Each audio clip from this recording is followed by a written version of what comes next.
Start with the juice. Yeah, it was obviously live reps today. Anytime that, he's going to bring out a ton of energy. Really challenge them off of Tuesday. Thought we had a little bit of a down day. So Essa gave his to Rod. Rod's been just absolutely phenomenal. It's been amazing. Cyrus gave his to Ansel. Same thing. His growth in year 2 is going to be tremendous, and he's going to be a problem inside. And then Durant gave it to Ashton Payne. Young guy's been working his tail off and doing a lot of good things. Just kind of watching it, it felt like the offense, especially in those kind of 5-yard little segments, they were getting to the end zone a lot. Yeah. Do you feel like this was maybe one of the better days from the offense you've seen in spring? You got to push through the sludge sometimes, Jamie. I mean that. And sometimes practice 1 through 6 is so segmented, it's hard to get a flow. Now we got about 50 live reps today. We did coming out, we did move the ball, we did a 2-point shootout, and no doubt it was our best day. Can we handle success? Can we build on it?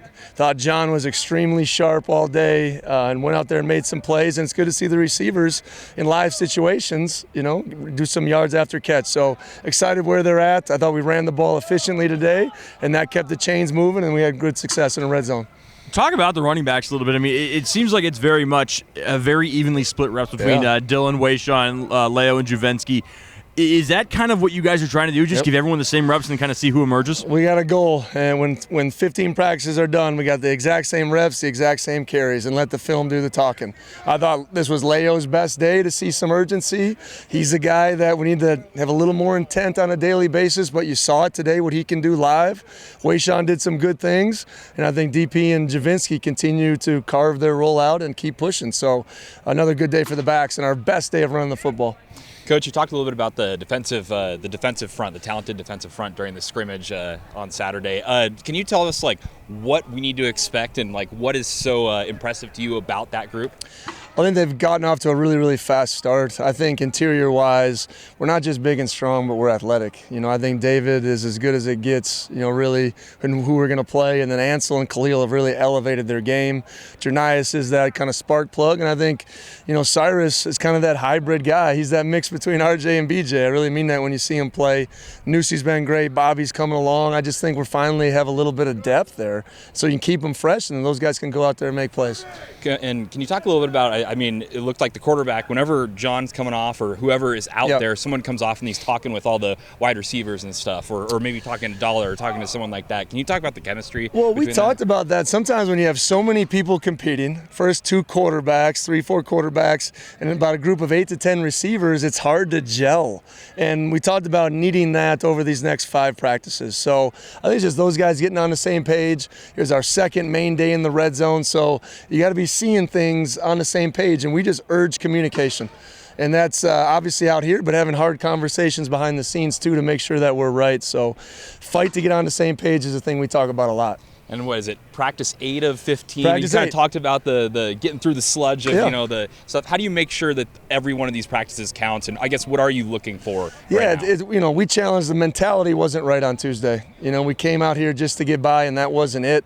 Today we had a focus and intent, so we don't get that one back. Just like when we come out here on Saturday, we're going to be in just helmets, but it's still going to be high intensity, low impact, and mature teams that we're trying to build go out there and attack every day. And we're still working on those things.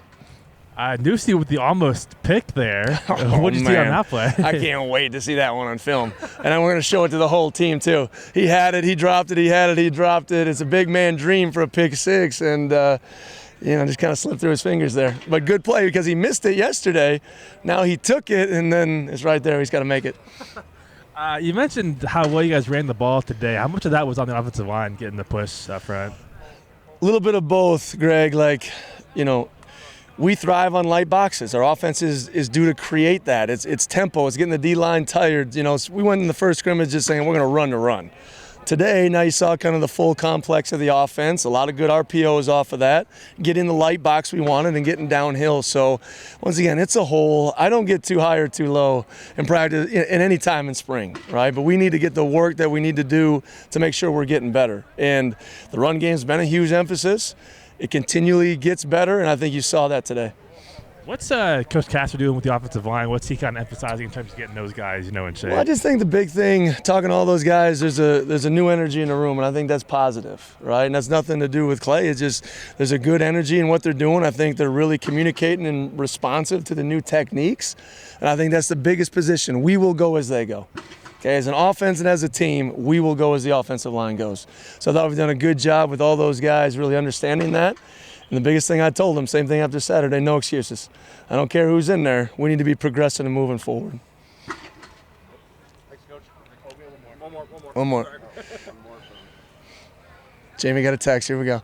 No, not at all. I'm just recording. No, I just kind of actually build off that offensive line question. Yeah. Obviously, you said no excuses, but this does seem like it's providing an opportunity for some of these young guys you talked about to get those added reps. I mean, you've got Noah Dunham, Johnny Lester running with the ones. Where do you kind of see that maybe, paying dividends in the long term to where you're getting 10, 15 guys legitimate reps with the top units? Because you've been around us enough, Jamie. The legitimacy of football is that those guys are going to be playing week 10, 11, 12. So to get this volume of reps, we've been wildly happy with Johnny Lester. I can't even tell you. He's playing fast. He's playing aggressive. He's moving people.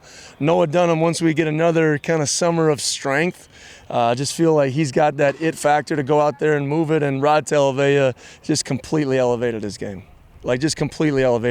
So just really proud with those guys. And Rod's a great example. We talk about it a lot. It's amazing how you can maximize your talent once you maximize the person. Rod's got everything in control, in command, academically, on and off the field, and he has taken off. And, that's just a really big bright spot on our team. And, those guys are getting some great reps and doing some great things. All right, guys. Thank you. Go Cougs.